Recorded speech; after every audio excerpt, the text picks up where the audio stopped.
Sinergia, nuestro punto de encuentro, un programa de la Agencia para el Desarrollo de la Región Huetar Norte y su estrategia de zona económica especial. ¿Qué tal, amigos de Sinergia? Bienvenidos a una nueva semana en su programa, un proyecto de comunicación de la Agencia para el Desarrollo.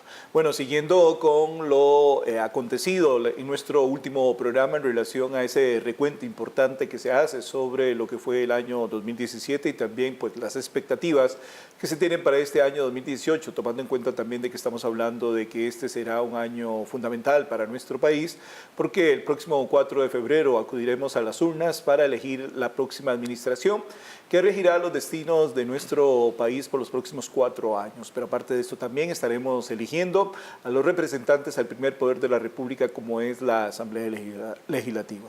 En nuestro último espacio hicimos un análisis desde la visión periodística de lo que ha sido el año 2017, pero también cuáles son las condiciones que se dan en este momento en relación a la oferta política y sobre todo más bien de gobierno que han planteado los diferentes partidos políticos que aspiran a la presidencia de la República. En ese recuento, desde el punto de vista periodístico, también se hizo un análisis sobre los grandes temas que el país debe enfrentar y que de alguna manera pues, no han sido abordados tan ampliamente en las discusiones o debates que se han dado por parte de los diferentes partidos políticos. Nos hemos quedado más en temas recurrentes del día a día que de menos profundidad, como son los temas económicos que nos inquietan a todos y que se dice por parte de los expertos que en este próximo gobierno no se le podrá dar más largas al tema del déficit fiscal, al tema de las pensiones y algunos otros adyacentes que son fundamentales para el país. Por esa razón, si la semana pasada vimos esa visión desde el punto de vista periodístico, con el análisis y sobre todo la temática que está dentro de la agenda de discusión en este momento de cara al proceso electoral, pues hoy queremos meternos también en el tema meramente económico. Pero para hacer ese balance de lo que fue el año 2017, cuál fue el cierre, cuáles fueron la situación económica que tuvo el país, pero también de cara al proceso electoral que se avecina y también la incertidumbre que de alguna manera se tiene en relación a cuál va a ser la política económica del nuevo gobierno, tomando en cuenta que al día de hoy también por la efervescencia que se vive, pues es muy difícil a estas alturas poder decir con certeza quiénes se perfilarían para poder ser el próximo gobierno y también e incluso está hablándose ya cada vez más fuerte de la posibilidad de que tengamos que ir a una segunda ronda electoral. Así las cosas, esa incertidumbre permanecerá todavía por algún tiempo más, pero es importante también conocer un poco aspectos desde el punto de vista económico. Por esa razón, hoy hemos invitado a nuestro espacio a Pablo Céspedes Rodríguez. Él es un estudiante de 4º año de Economía de la Universidad Nacional, para poder conversar con él sobre algunos tópicos que tienen que ver con la parte económica y sobre todo también algunos aportes que desde su visión podrá darnos para entender un poco más la dinámica que se da en nuestro país. Así que, Pablo, primero que todo, bienvenido a Sinergia. Muchas gracias por la invitación. Vamos a hacer un análisis bastante rápido sobre la perspectiva nacional del año pasado y lo que nos espera durante este 2018. Pablo, el 2017 de alguna manera, bueno, la gente por lo menos podrá tener algunas variables. Un dólar muy fluctuante, el precio del petróleo también, el gobierno cierra el año 2017 diciéndonos que no tenía recursos suficientes para hacerle frente al pago de algunas obligaciones como son salarios de una parte del aparato estatal. Hablemos de ese balance que nos dejó el año 2017 en el tema económico. Sí, claro, el año 2017 fue un año bastante fluctuante en el tema de materias primas. Como supimos, el precio del petróleo fue bastante fluctuante a lo largo de la serie y esto viene a recurrir sobre el precio de la divisa, del dólar, el cual vimos a mediados de año donde tuvo una alza que se tuvo que estar controlada por parte del Banco Central.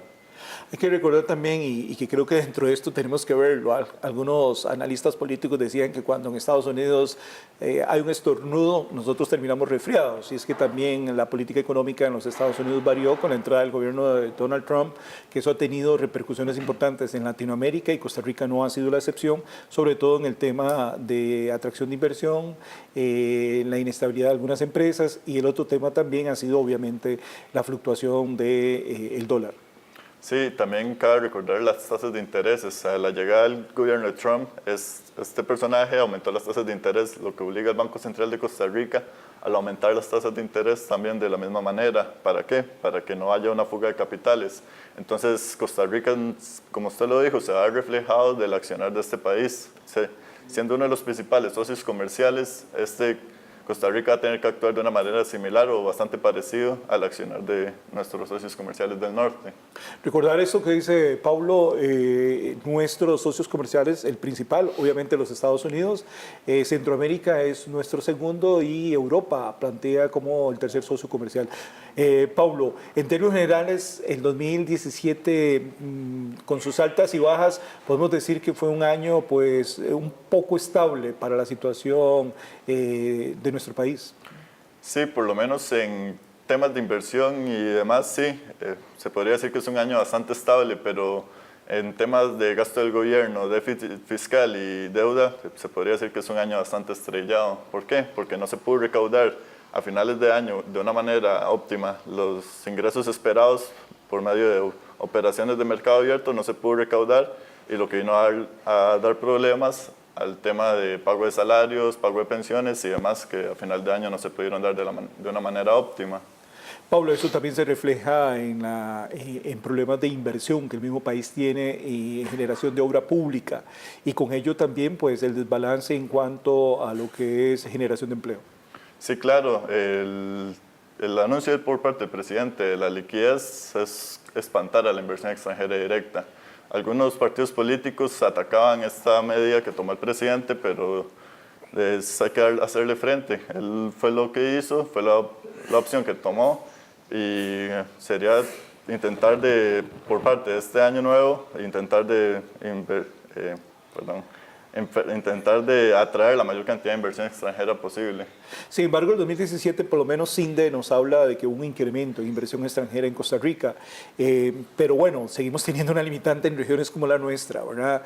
Ese tipo de inversión es muy, muy puntual, ¿verdad? Que tiene que ver con tecnologías de información, tiene que ver con empresas que llegan a generar proyectos o equipo médico, que en Costa Rica ha aumentado mucho las exportaciones, que incluso han variado nuestro nivel exportador, que anteriormente era muy agrícola. Hoy los primeros lugares siguen siendo los electrónicos a través de la presencia de Intel, pero más recientemente también hemos visto cómo ha aumentado todo lo que es exportaciones de materia de equipo médico principalmente, y que decir también de tecnologías de información, en los cuales Costa Rica tenía una variable importante y que es muy rescatable. Pero también cuando hacemos ese análisis de atracción de inversión nos damos cuenta en que en regiones como la nuestra pues definitivamente esto no está llegando. Sí, claro, hace falta incentivar esa inversión extranjera a la periferia de la GAM, hacer de que esa inversión extranjera llegue a la zona Huetar Norte, al Pacífico, a la región Chorotega. Hace falta incentivar de que no solo esa inversión se quede en la parte céntrica del país, incentivar el desarrollo de las diferentes zonas periféricas fuera de la GAM. Pablo, en el tema del 2017, de alguna manera también hay que ver que, y hoy es el tema principal que muchos analistas políticos y sobre todo ustedes los economistas están hablando de que no se le está entrando como debiera al tema del déficit fiscal. Recordemos hace 4 años fue tema fundamental y el gobierno, o por lo menos en aquel momento los aspirantes decían vamos a entrarle, vamos a tener un compromiso. Han pasado 4 años prácticamente y no se ha logrado abordar.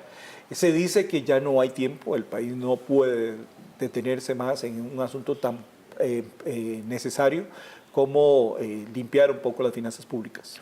Sí, claro, se tiene que tomar medidas urgentemente. Las reformas fiscales que se tienen que implantar tienen que ser una reforma que se debe hacer a partir de este año que viene. No da tiempo para maniobrar en el presupuesto que se tiene. A medida que va pasando el tiempo, es más necesario una reforma fiscal. Algunos candidatos lo que hacen es promover, pasar del impuesto de venta al impuesto de valor agregado. Esa podría ser una medida. Pero pienso desde mi punto de vista personal, el recorte debería ser una de las medidas primordiales, hacer de que ese 96% de recursos, que es totalmente rígido, sea aún menor, y así poder trabajar mejor con las finanzas públicas. En ese tema también se habla de que el país no ha podido ser un buen, ¿cómo se llama?, recaudador, ¿verdad? Que sigue habiendo mucho impuesto, pero que hay problemas de recaudación, que algún punto de vista esto podría también ser una limitante para que pueda darse ese compromiso político electoral en el entendido de que si no sos eficiente, ¿para qué vas a tener más impuestos? Primero seamos eficientes y luego pasemos a lo otro. Sí, algunos de los diferentes candidatos apelan a esta medida, a mejorar el sistema tributario de tal manera de que no aumentemos los impuestos, pero mejoremos la recaudación. Un 8% del PIB es lo que está en morosidad, en algunas evasiones y elusiones. Entonces, el sistema tributario debería mejorarse en lo que viene este año y es una de las medidas de que se debería tomar en cuenta. Pablo, ¿cuánto es el presupuesto en lo que tiene de capacidad de maniobra un gobierno?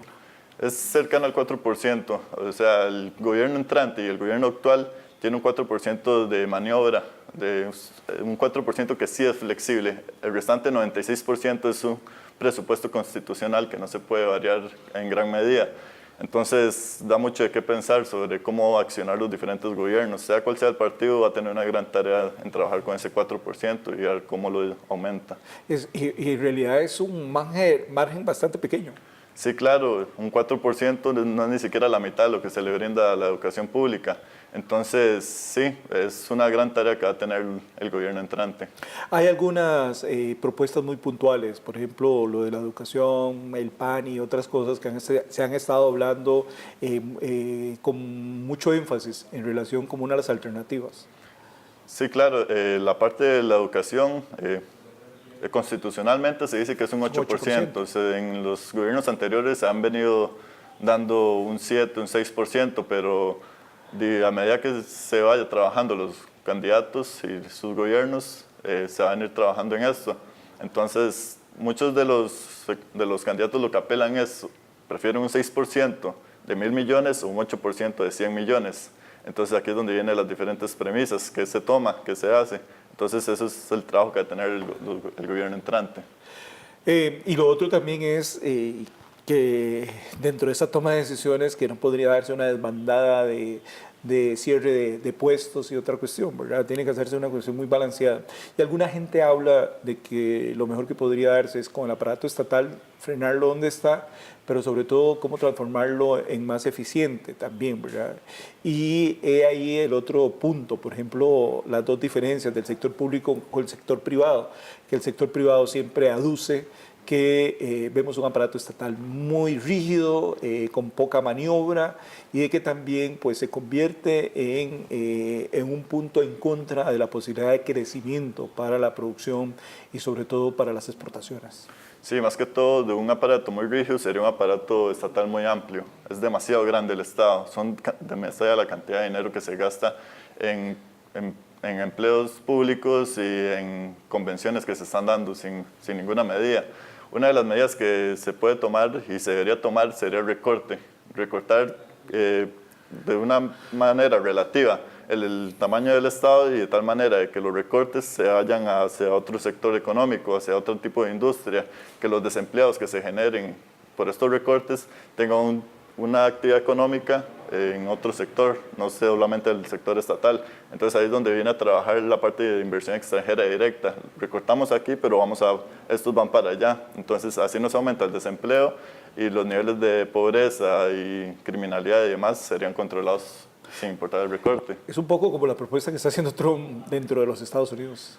Sí, sería eso, disminuir el tamaño del Estado de tal manera de que los desempleados pasen de un desempleo fraccional hacia otro tipo de industria. Eso sería incentivar, tratar de que estos recortes no sean reflejados en la economía en lo mínimo posible y se vea reflejado en la mayor cantidad posible en la situación fiscal que tiene el país. Pablo, en términos generales, 2017 fue un año con muchas variables, pero podría establecerse de que de alguna manera la mayor repercusión se dio al cierre del año, cuando el gobierno tiene que anunciar de que tenía problemas. Sí, el problema fue de captación de dinero. Las operaciones de mercado abierto no se están haciendo de la mejor manera. El Ministerio de Hacienda tuvo que hacer más atractivos los bonos estatales a una tasa a 2 puntos porcentuales de las tasas de interés. ¿Qué fue lo que hizo? Hacer más atractivos en el mercado sus bonos para así poder atraer gente en el mercado. Si no, los problemas de captación de dinero por medio de estos tipos de operaciones hubiera generado aún más problemas. No se hubiera podido pagar pensiones, salarios y las diferentes convenciones. O sea, a final de año se hubiera generado un gran problema si el Ministerio de Hacienda. ¿Qué pasa con estas acciones que tomó el Ministerio de Hacienda? A la larga va a dar problemas. ¿Por qué? Porque a una tasa de interés más alto el Estado va a tener que pagar esos bonos en un futuro a un precio más alto. Entonces aquí es donde viene a repercutir, ahí se va pateando la bola y esto lo que hace es de que se vaya haciendo más grande la bola de nieve a lo largo de la historia. Y eso de alguna manera también es como parte de nuestra reflexión como ciudadanos, porque lo decíamos anteriormente, la toma de decisiones tiene que hacerse ya, si no se ha dado, bueno, en la próxima administración, pero la puntualidad también de esa toma de decisiones va a ser en la Asamblea Legislativa. Y hoy el panorama, por lo menos de los analistas políticos, nos dicen que va a ser una Asamblea Legislativa tan fraccionada, incluso están hablando con representación de más de 10 partidos. Va a ser tan difícil ponerse de acuerdo en temas tan puntuales como este, que van directamente a afectar los bolsillos del costarricense. Algunos hablan de que le pongamos impuestos a los que más ingresos tienen, pero en fin, va a haber una afectación directa y tendrá que manejarse muy estratégicamente y sobre todo crear muchos consensos. Sí, claro, es una traba para la Asamblea Legislativa.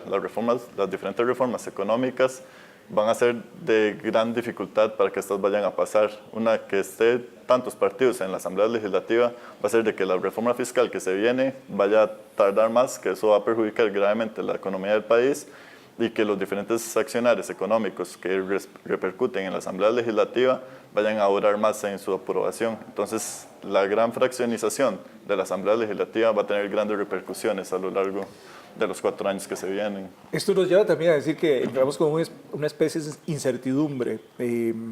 Mucha inversión podría esperarse, tal vez alguna gente que está nacionales que están con algunas ideas de proyectos y demás dicen, bueno, vamos a esperar para ver cuál va a ser la política económica que va a darse en los próximos 4 años.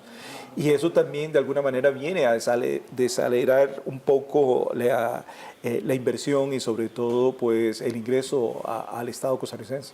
Sí, claro, recordemos que donde hay incertidumbre hay riesgo. Entonces, a medida que vaya pasando el tiempo, a partir del 8 de mayo que asume el poder, los diferentes diputados y el poder ejecutivo respectivamente, esto hace que se frene la inversión extranjera directa. ¿Por qué? Porque se van a estar a la espera de las políticas que se vaya a tomar en temas de créditos, en temas de tasas de interés, en temas de inversión extranjera directa, incentivación a la misma, hace que esté tan fraccionada, esto va a hacer de que se frene la misma. Entonces, a medida que se vaya frenando la inversión extranjera se va a ir frenando.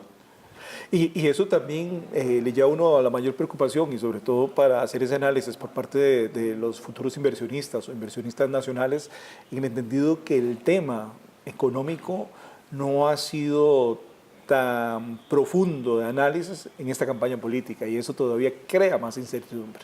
Sí, claro.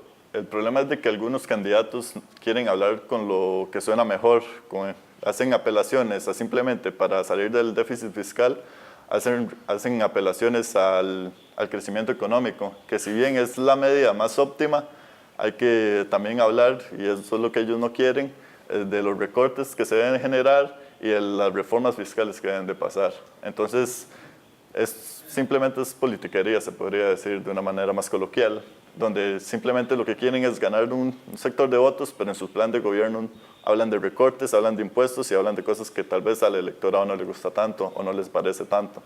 Y eso es el problema, porque deberíamos abordar un tema tan serio con la profundidad que se debe hacer y poniendo los puntos sobre las IES para que nadie se vea sorprendido después del 8 de mayo. Sí, el problema es de que juegan tal vez con la malinformación. El electorado no toma tanto los planes de gobierno para informarse, sino toma en cuenta los diferentes debates que se hacen en los diferentes medios. Entonces, claramente, con gran inteligencia, los diferentes candidatos hacen partida de lo que mejor suena y lo que más le va a gustar a la gente. Y a veces es información tan sesgada porque, como dice uno, y los mismos candidatos lo han manifestado, ir a un debate y en un minuto hablar de propuestas del déficit fiscal es imposible. Sí, claro, es bastante difícil. Son temas de que se abordan en varias horas. No es cosas de un minuto, ni siquiera de una hora. Son temas de gran amplitud que se debería de tomar con la mejor pertinencia posible. Pablo, vos bueno, estás saliendo ya de la universidad con la posibilidad, bueno, más que con la posibilidad, con esa incertidumbre también de meterse de lleno en el campo laboral, pero como jóvenes, ¿cómo sienten, y sobre todo desde el punto de vista económico, cómo sienten esta campaña política en relación a esta falta de debate de temas tan puntuales? El problema es, como usted lo dijo, la incertidumbre que generan los diferentes candidatos. Al no ser tan claros con sus diferentes propuestas económicas en temas de déficit fiscal, desempleo, inversión extranjera, pobreza y demás, esto hace que la población joven caiga en la misma incertidumbre que está cayendo la inversión extranjera directa, estamos pensando en que no se va a generar empleo. Algunos candidatos hablan de 200.000 empleos, otros de 150.000, pero en la realidad nacional son cantidades generosas, no son cantidades lo suficientemente robustas para captar el problema real que enfrenta el país. Entonces, desde la parte joven, pienso de que es una población que ya no come cuento, que si se tiene que leer un plan de estudio, se lo lee. Entonces, es una población de que lo que quiere es la verdad y que sean puntuales. Y esto nos lleva a lo otro también, porque la gente anteriormente sí se quedaba con la versión panfletaria, ¿verdad?, del anuncio publicitario, político, electoral, pero hoy sí, la gente está cuestionando más a profundidad los planes de gobierno. Y en un tema tan puntual como este, pues es muy importante. Y también lleva a la apatía que estamos sintiendo de parte del electorado y sobre todo los jóvenes que no se sienten reflejados ni representados. Y alguien podría decirse, da lo mismo, ir o no ir, ¿verdad? Sí, eso sería un gran problema. Recordemos que la mayor cantidad de votantes están inciertos, no tienen un color ni un partido político específico. Entonces, el mismo accionar de los candidatos hace de que esto se vaya estimulando, de que se vaya aumentando la incertidumbre en las mismas elecciones, de que los no votantes y los votantes nulos se vayan aumentando a lo largo del tiempo, y a medida que va pasando el tiempo, se va quitando el engaño, diría yo, de los diferentes candidatos.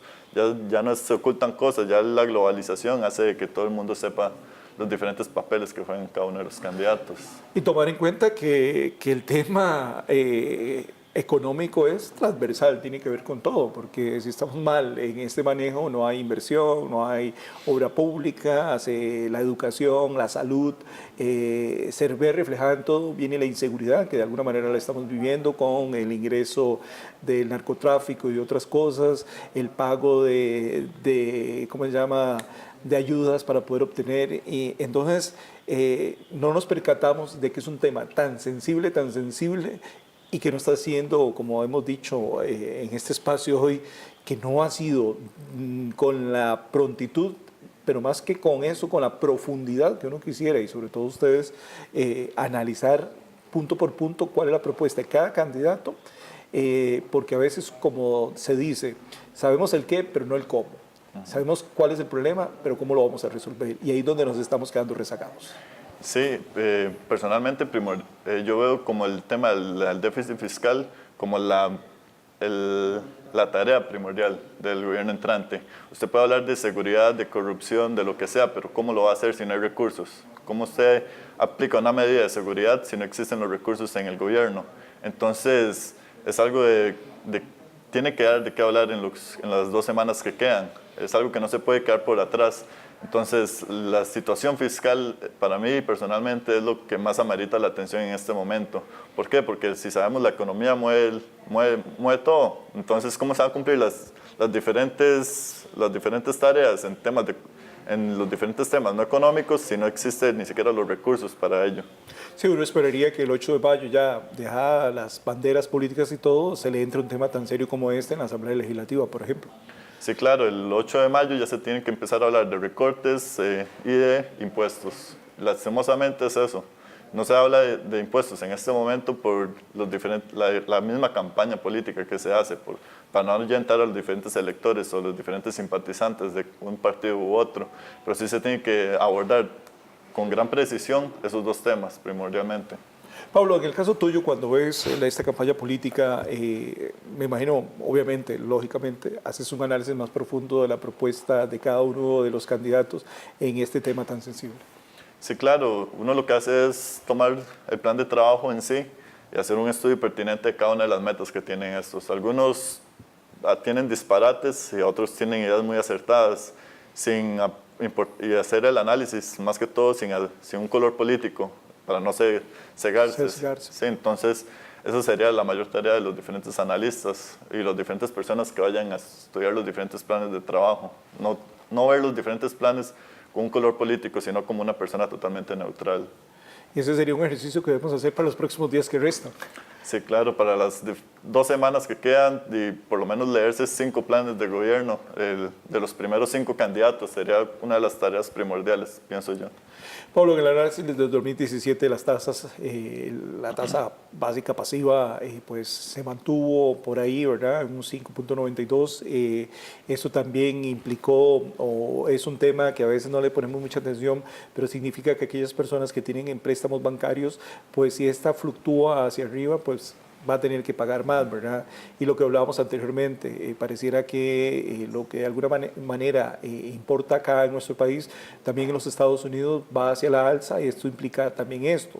Es un punto que debe tenerse con mucha atención, tomando en cuenta que la mayoría de ciudadanos donde accesan recursos para poder generar proyectos y empresa, ¿verdad?, es a través de los bancos nacionales, y sobre todo también para otra gente lo que son las tasas de interés de vivienda y otros también tienen estas repercusiones. Sí, claro, el ambiente electoral también crea esta inseguridad. ¿Por qué? Porque hay que esperar las diferentes políticas que tengan los candidatos o los posibles presidentes acerca de la accesibilidad al crédito, las tasas de interés y el accionar que estos candidatos vayan a tomar sobre el Banco Central, que es los que al final determinan las tasas básicas pasivas. Entonces, el mismo ambiente electoral hace que se cree esta misma incertidumbre en este tipo de variables económicas, que es de gran importancia. ¿Por qué? Porque es la variable que le importa al ciudadano de pie, no es a los grandes empresarios, no se endeudan no es lo mismo endeudarse en 1000 colones que en 100 colones. No sé si me explico, los ciudadanos de pie se endeudan en cantidades más pequeñas, por lo cual estas tasas básicas pasivas y las diferentes tasas de interés van a impactar mayor en su presupuesto. Y cuando hacen el análisis financiero, aunque sea rápido, se dice, bueno, tengo una capacidad de ingreso de tanto, el banco me presta tanto y este condicionante, sí puedo salir, ¿verdad? Pero cuando empieza a fluctuar es donde viene el problema. Sí, son variables que tal vez al momento de tramitarse los diferentes préstamos no se toman en cuenta. Entonces, es una variable que se debería tomar en cuenta por la inseguridad que genera el ambiente electoral y los posibles cambios que este podría generar. Y además que también a veces la entidad financiera le mete la trampa, no le dice a uno esos temas. Sí, tal vez son tasas ajustables a lo largo del tiempo, no es una tasa fija, entonces esto hace que las diferentes tasas vayan a fluctuar. ¿Qué le sirve al banco? Y obviamente que las tasas suban para tener mayores beneficios a la larga. Sí, tener la deuda siempre permanente. Sí. Bien, estamos conversando con Pablo Céspedes Rodríguez, él es estudiante 4º año de la carrera de Economía, hablando un poco sobre aspectos que tienen que ver con el cierre de 2017 en este ámbito, pero también un poco metiéndonos en cuanto a lo que es este año 2018, que tiene pues una incertidumbre en el plano económico que se cierne sobre el tema electoral, que nuestro país el próximo 4 de febrero tendrá que ir a las urnas, elegir un nuevo gobierno, e incluso la incertidumbre también que podría ampliarse ese periodo en el entendido que podríamos irnos hasta el 1 de abril para una segunda ronda, determinar quienes rijan las líneas de acción de este país en el próximo gobierno a partir del 8 de mayo, con la otra tarea pendiente de que la toma de decisiones de transformación y sobre todo la aplicación de leyes y reformas tiene que hacerse desde la Asamblea Legislativa, y que algunos nos estamos centrando mucho en el tema de la figura del candidato a la presidencia, dejando de lado el análisis también de quiénes llegarán a la Asamblea Legislativa para la toma de decisiones. E incluso si uno va más allá en el tema económico, pensar quién será la figura que llegará ya hasta el Banco Central para dirigir desde ahí todo lo que es el tema económico de nuestro país. Vamos a ir al cambio comercial, ya regresamos con más. Estamos en Sinergia, nuestro punto de encuentro, este proyecto de comunicación de la Agencia para el Desarrollo de la Región Huetar Norte. Sinergia, nuestro punto de encuentro, un programa de la Agencia para el Desarrollo de la Región Huetar Norte y su estrategia de zona económica especial. Sinergia, nuestro punto de encuentro, un programa de la Agencia para el Desarrollo de la Región Huetar Norte y su estrategia de zona económica especial. Bien, continuamos en Sinergia, nuestro punto de encuentro, este proyecto de comunicación de la Agencia para el Desarrollo de la Región Huetar Norte. Estamos a nombre de Corrugados EMPAC, quien hace posible la realización de este espacio. Hoy estamos realizando un ejercicio de poder nutrir de mayor información a nuestros amigos televidentes en temas tan sensibles que tienen que ver con el proceso de la economía nacional y también de alguna manera lo que esto representa en torno a la toma de decisiones que cada uno de nosotros tendremos que hacer el próximo 4 de mayo en relación, o el 4 de febrero más bien, en relación a el proceso electoral costarricense. En nuestro primer bloque hemos hecho un recorrido por lo que fue el año 2017 y lo que representa también esa toma de decisiones en relación a los grandes temas que tienen que ver con la economía, como es el déficit fiscal, la inversión extranjera, atracción, impuestos, el tema de la generación de empleo y también lo que ha sido el análisis en cuanto a la fluctuación del dólar, que repercute seriamente también en lo que es la producción nacional. Esto tomando en cuenta también un poco el análisis que hicimos en nuestro programa anterior, en el sentido de que temas tan sensibles como el déficit fiscal no están siendo abordados con la prontitud que uno esperaría en el debate que se hace en esta campaña política. Y como lo decía nuestro invitado hoy, don Paulo Céspedes Rodríguez, estudiante avanzado de la carrera de Economía, el tema del déficit fiscal ya no se le puede dar más largas. Y en esto coinciden muchos analistas políticos y económicos en el entendido que en estos 4 años tendrá que someterse ese tema a la discusión y sobre todo a buscarle una solución, porque si no el impacto va a ser muy fuerte a la economía nacional y que de alguna manera ya tuvimos la primera luz amarilla encendida, casi roja, cuando a finales del año anterior el gobierno de la República anuncia en un momento dado de que no tenía los recursos necesarios suficientes para poder hacer frente al pago de salarios de algunas instituciones del sector público.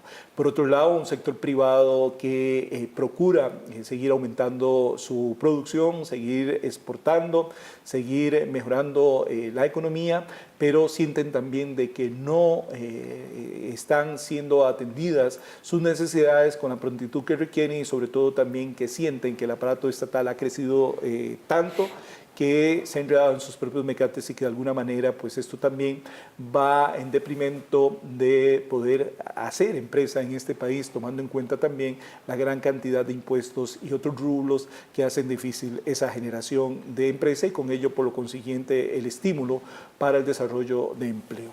Estamos conversando con Paulo Céspedes en relación a todos estos temas. En relación a esto último, Paulo, el sector privado dice que quieren generar, que quieren crecer, que quieren sus empresas hacerlas más dinámicas y todo lo demás, pero a veces estos serie de entrabamientos que se hace por parte de las entidades de gobierno y sobre todo también por la falta de puntualidad en la toma de decisiones en temas tan específicos como lo económico, pues da el traste con esa posibilidad. Y esto también pues repercute ampliamente en que no haya muchas posibilidades laborales para muchos sectores de la economía costarricense. Sí, más que todo el sistema de producción nacional por el sector privado, más que todo se siente poco incentivado por el mismo gobierno, se podría decir. Y las acciones que se van a tomar por el gobierno entrante sería de imponer impuestos. Esto, según la base empírica y las bases anteriores en los gobiernos pasados, no hay crecimiento económico si hay imposición de impuestos, más bien hay un retroceso económico, se desincentiva la producción privada. Entonces, la misma burocracia y la poca efectividad que tiene el gobierno hacia el sector privado ha sido uno de los frenos que ha tenido el sector privado para su producción y su desarrollo mismo durante este año que pasó y durante los años anteriores.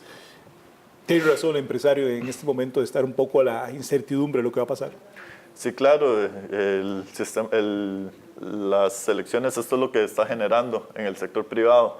Lo que genera es una gran incertidumbre, que no saben lo que va a pasar, no saben la situación que se va a repercutir sobre sus empresas y no sabe si el futuro es lo mejor, si va a venir lo mejor para ellos. Eso implica también de que muchas empresas en este momento no están haciendo contrataciones, están tratando de atender sus necesidades con lo que tienen, esperando precisamente que se definan aspectos tan fundamentales con cuál va a ser la política económica del nuevo gobierno. Sí, los diferentes administradores y las diferentes empresas lo que están ahí es en una espera, esperando a que el 8 de mayo se empiecen a tomar acciones sobre las diferentes tasas impositivas, las diferentes tasas de interés y la accesibilidad al crédito que ellos van a poseer para así poder tomar acciones. En este momento estarían como un stand-by el accionar de estas empresas. Me imagino que esto aplica también para las entidades financieras, que de alguna manera resienten también el que llegue la gente a buscar créditos, sabiendo de que hay recursos, y también las mismas entidades en espera de ver cuál va a ser la política económica que va a, como directriz, genera el Banco Central. Sí, más que todo sería por la espera de la nueva Junta Directiva del Banco Central. Si bien el Poder Ejecutivo selecciona algunos de los organizadores del Banco Central, las diferentes entidades financieras, esto es lo que deberían estar haciendo, esperando cuáles son la toma de decisiones que los candidatos van a llegar a poseer durante su gobierno y el nuevo presidente del Banco Central, que es la perspectiva que tiene sobre la economía, qué es lo que espera de la economía y el sector productivo privado, más que todo. Y si a esto le agregamos esa incertidumbre, ese freno que hace el empresario privado, y con toda la razón del mundo, ¿verdad? Porque no puede lanzarse sin que le marquen la cancha y le digan estas van a ser las reglas del juego. Por otro lado, también estamos sufriendo las inclemencias del clima, del tiempo, ¿verdad? Primero fue el huracán Otto, luego viene Nate y ahora estamos en estos días, inicios de año, con los frentes fríos, los empujes fríos, y esto está dando al traste con toda la producción, que en regiones como la nuestra es muy sensible. Vemos que como la afectación en la ganadería de leche, uno de los principales pirales nuestros, qué decir del turismo, qué decir también de la producción agrícola, esto repercute aún mucho más en la economía nacional y de alguna manera también será un arrastre que tendrá que enfrentar entrando nomás el nuevo gobierno para poder tratar de alivianarle la carga que tiene el productor que se está viendo afectado en este momento, que tal vez no podría enfrentar cargas crediticias que han tenido que absorber o que han requerido para aumentar su producción. Y lo otro también, entender de que la producción está siendo fuertemente perjudicada. Sí, más que todo los diferentes efectos meteorológicos que se han venido dando, en este momento no sería como lo más eficaz o no lo mejor para el gobierno. Dada la situación de las finanzas públicas, estos efectos ambientales lo que hace es de que se tenga que aumentar el gasto. Y si se tiene que aumentar el gasto para construir carreteras, para mejorar la infraestructura, se tiene que aumentar el gasto para darle el hombro a esos productores que vieron sus producciones perdidas a lo largo de los diferentes desastres ambientales. Entonces, es algo de lo que Costa Rica no está exento. Entonces, es algo a tomar en cuenta para los diferentes gobiernos que van a venir. Y si a esto le unimos también, bueno, que alguna infraestructura está siendo afectada directamente, que ha colapsado, que es infraestructura muy vieja. Tampoco vemos dentro de la propuesta del análisis de temas de campaña una política clara de cuál va a ser la inversión pública que se va a generar. La mayoría, volvemos al tema, todo se está dejando para el Valle Central, que el tren, que esto y que lo otro, pero la periferia del país no se está viendo, ¿cómo se llama?, repercutida dentro de esa propuesta de desarrollo de infraestructura nueva. Y el otro tema, se nos advierte a inicios de año de que el tema de los combustibles seguirá aumentando los próximos 4 meses y el precio será inestable.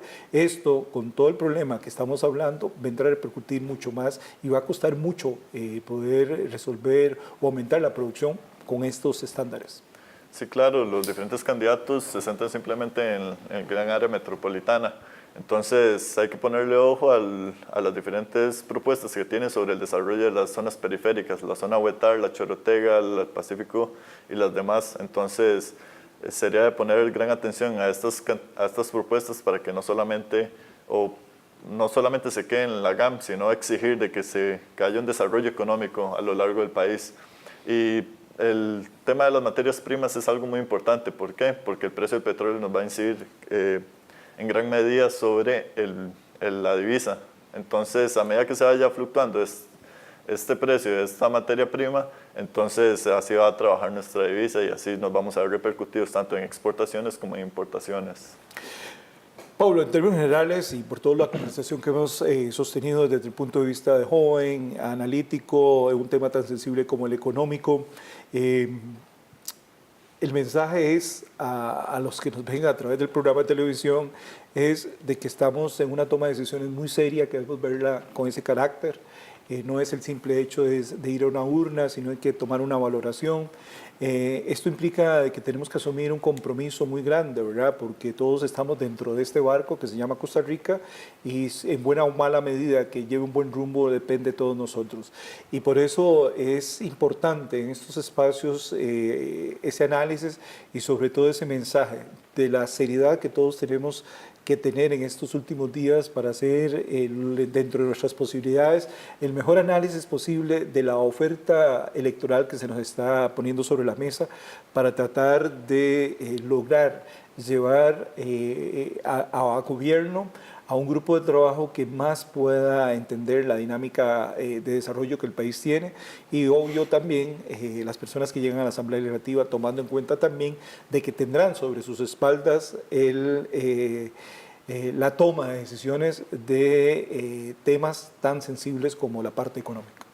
Sí, más que todo sería incentivar a los electores a que se informen y a que estudien los diferentes planes de gobierno. La situación que está pasando el país y la que puede pasar, que es aún peor, no es jugando realmente. En palabras coloquiales, el gobierno que venga a entrar tiene que tomar medidas drásticas en las diferentes variables económicas, sociales y también tomar en cuenta las diferentes variables exógenas a las nuestras, como lo dijo, las materias primas y los demás tipos de materias, como el hierro, que no se producen en el país, tiene que ser de gran estudio por parte tanto de los electores como parte de los candidatos. Se tiene que exigir, si nosotros somos electores, le tenemos que exigir esos estándares a los candidatos, exigirles buenas reformas que se tomen a accionar y que se promueva un desarrollo económico en Costa Rica. Y lo más importante que debemos de exigir es claridad, que nos digan qué es lo que se va a hacer a partir del 8 de mayo y con esa claridad y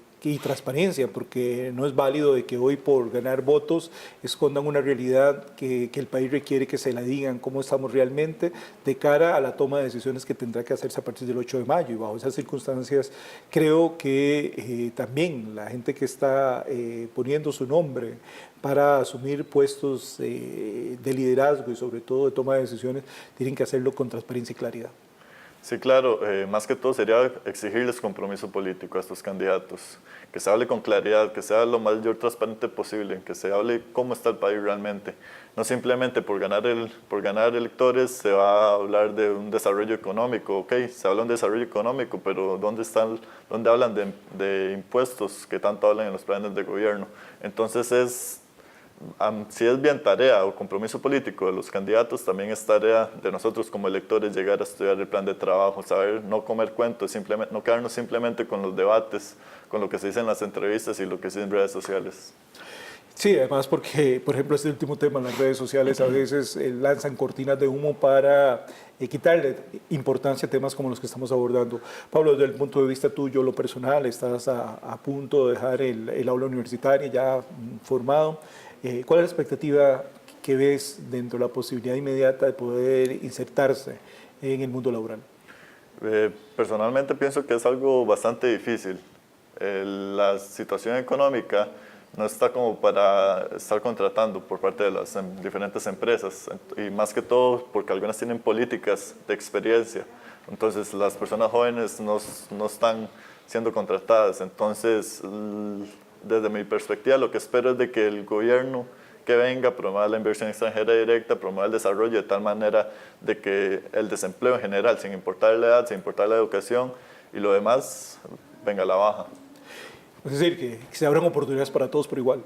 Sí, más que todo sería esperar eso, con el desarrollo económico esperar la mayor creación de empleos posibles en las diferentes áreas y los diferentes sectores económicos que se desarrollan en el país. Lo ideal aquí sería esa transparencia y sobre todo de que cada quien asuma su rol.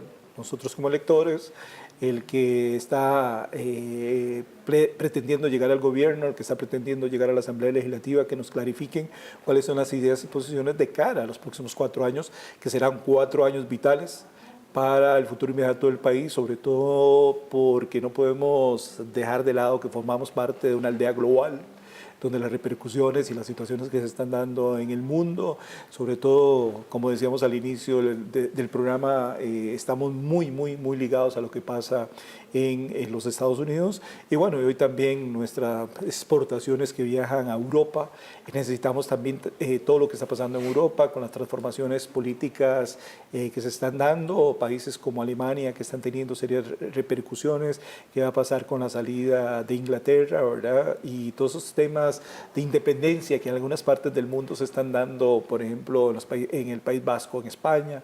En fin, todo este tema nos lleva a que los próximos 4 años son muy vitales y bajo esas circunstancias también este tipo de espacios lo que lleva es a que seamos más analíticos y sobre todo asumamos posiciones más acordes con lo que requiere el país y más que eso, también de que mañana no podamos quejarnos porque nosotros no pusimos de nuestra parte.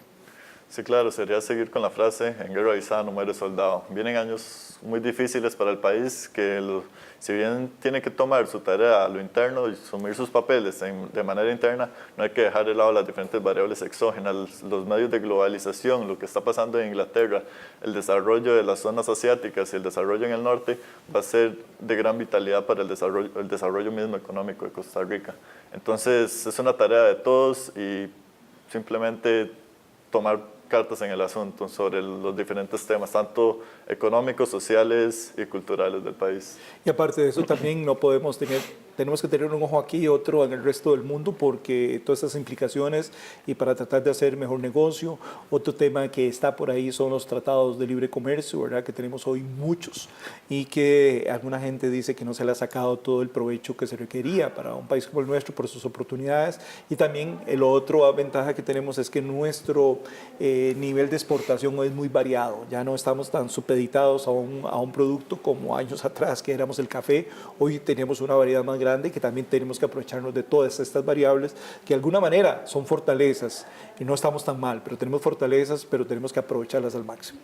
Sí, claro, sería aprovechar más que todo las diferentes oportunidades. Si bien los tratados nos dan una oportunidad de aumentar nuestro comercio, hay que incentivar las diferentes producciones en el país, incentivar por parte de empresas o instituciones del Estado como Procomer y Comex a aumentar la cantidad exportada. En Costa Rica la mayor cantidad, el producto de mayor exportación es el sector servicios, o sea, importamos asesorías y demás, eso es lo que exportamos, perdón. Entonces hay que incentivar a que esta inversión que se venga a hacer, las MIPYMES que se creen, sea un sector más poco convencional en la historia de Costa Rica, que no sea tanto del sector servicios, sino que sea del sector manufactureros, que sea un sector que no se venga dando en los últimos años. Y sobre todo también tomando en cuenta nuestra región, ¿verdad? No podemos desperdiciar también la oportunidad que tenemos como región, que venimos en crecimiento, que hoy tenemos nuevas oportunidades, de que nuestra producción es alimentaria, ¿verdad? Y cuando vemos que hay una carencia a nivel mundial, pues tenemos esa fortaleza que tenemos que tener que aprovecharla. Y en ese sentido también hacer el llamado a nuestras autoridades locales, a las diferentes instituciones que tienen que ver con el desarrollo de nuestra región, de que debemos aprovechar estas oportunidades, porque si no, como dice por ahí, vemos pasar de largo el tren y no nos montamos. Sí, claro, es por parte del gobierno más que todo y las diferentes municipalidades y demás, esa sería la tarea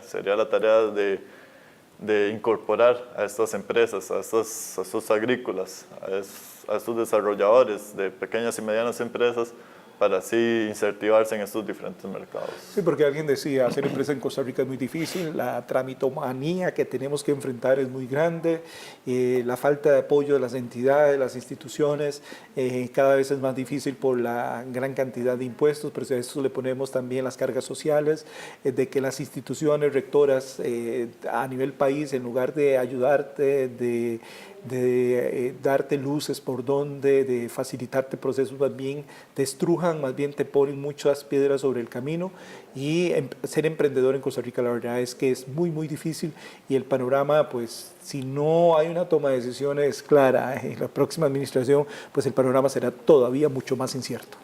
Sí, el papel burocrático que hay en el país es bastante amplio. En algunos países crear una empresa se dura un par de días, un par de semanas. Aquí para crear una empresa en promedio se dura un mes. Entonces eso es una tarea... ¿Y si le va bien? Y si me va bien, sí. Entonces es una tarea de los candidatos y las diferentes municipalidades, cómo agilizar esta creación de producción, cómo agilizar esta creación de empresas, esta creación de empleo. No es simplemente crear una empresa, es crear empleo, alimentar familias, disminuir la criminalidad con esto. Entonces es un tema a tomar en cuenta. Pablo, finalmente, vos como joven, aprovecho, en tus círculos de amigos y demás, ¿cómo están viendo la campaña? Es incierto nuestro criterio, más que todo. No nos llenamos con un candidato, no nos sentimos a gusto. Si bien en la campaña anterior había un eslogan que decía, al menos malo, pienso que por lo menos desde el sector joven, los electores jóvenes, eso es lo que están pensando, votar por el menos malo. Lastimosamente ese es el pensamiento que tenemos la población joven en este momento. Bueno, Pablo, agradecerte, desearte el mayor de los éxitos, sobre todo me imagino también, y una vez que terminan los estudios querías reinsertarte aquí en la región. Si cabe la posibilidad, sí. Personalmente espero seguir estudiando, seguir especializándome para cuando tenga la oportunidad de ejercer en un puesto laboral, tenga la mayor cantidad de estudios posibles. Bueno, desearte el mayor de los éxitos. Muchas gracias también por aprovechar nuestro llamado también para ayudarnos a clarificar, a entender y sobre todo desde esa visión de joven profesional de cara a que busca nuevos mercados y sobre todo esa visión importante e interesante en que en este momento en el país va una cita tan trascendental como es la definición del próximo gobierno, la próxima administración, de quienes regirán los destinos de este país en un momento tan clave para Costa Rica. Siempre hay un momento clave para cada gobierno, pero bueno, creemos que estos próximos 4 años serán tan vitales para el futuro inmediato y sobre todo para poder de alguna manera catapultar al país hacia ese país de alta demanda, de alto desarrollo que podríamos o que todos anhelamos, pero depende de cada uno de nosotros dentro de esa acción y sobre todo también en esa gran decisión que tendremos que tomar el próximo 4 de febrero. Retomar las palabras de Pablo en el entendido de que seamos más analíticos en estos últimos días, veamos un poco más entre renglones, ¿verdad? Hacer esa lectura, no solo quedarnos con la primera impresión o esa imagen del comunicado electoral meramente para atraer, sino ser un poco más allá y tratar de profundizar un poco más en las posiciones de los diferentes temas que están dando los candidatos. Y en los próximos días también aún faltan los debates, más debates que esperaríamos que sean más de profundidad y que sean más de temas que repercutan directamente en el futuro inmediato de nuestro país. Como siempre, nuestro agradecimiento sincero a ustedes que forman parte de este proyecto de comunicación. Si Dios nos lo permite, de hoy en 8 estaremos con más de Sinergia, nuestro punto de encuentro, por supuesto, aquí en su canal 14.